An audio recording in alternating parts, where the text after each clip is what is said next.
Ayun guys, magluto tayo ng alimasag with hipon with pakbet at ating spices and coconut milk. Then guys, I'll be back.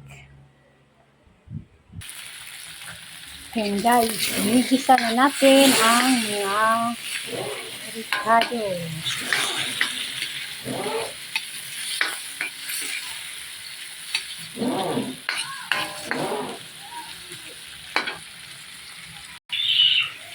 Yan, natin ang hipon.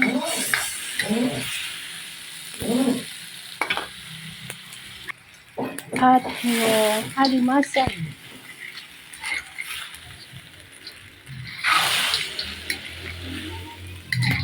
Maliliit lang guys, kay yan lang ang kinaya. Sobrang mahal ng malaki din guys. Panglasa lang yung habol natin.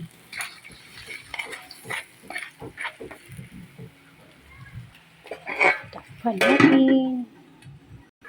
Isunod na natin ang pakbet guys. Nako, din yata magkasya. Hala. Napuno ang kawali. Natin ang pangalawang gata.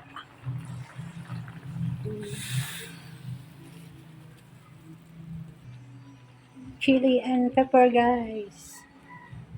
Then takpan muna natin hanggang sa lumambot ang gulay. Guys, dahil naubusan ako ng asin, ito ang gamitin natin guys, ang Lawrence chili patis. Masarap na, meron pang spicy taste. Now we'll add kakanggata. Ito yung unang piga guys. Yan yung nagbibigay lapot. Kapit na to guys. It's almost done.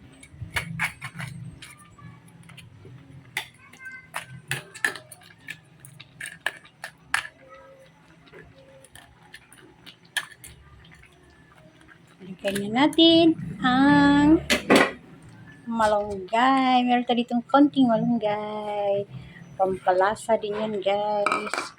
At masustansya. At maganda sa ating kalusugan. Ayan guys, napuno na yung ating kawali.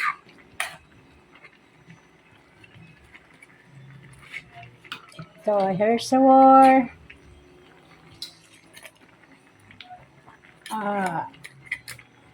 seafood with coconut milk and vegetables. Let's have some guys. Kain tayo guys. Thank you for watching. Lagyan pala natin ng beef cubes guys. Dagdag lasa. Masarap sa gulay yan. Beef cubes. Guys, here's our ulam. Seafood with vegetables guys and coconut milk.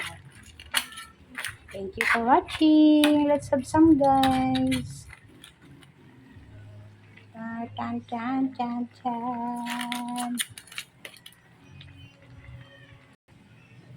Okay guys, here's our ulam.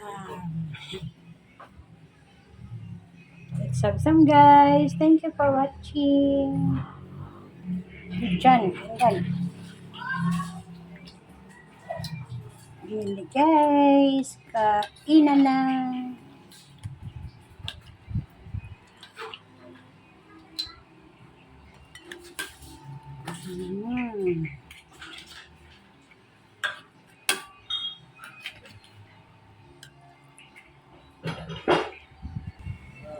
Kainan na.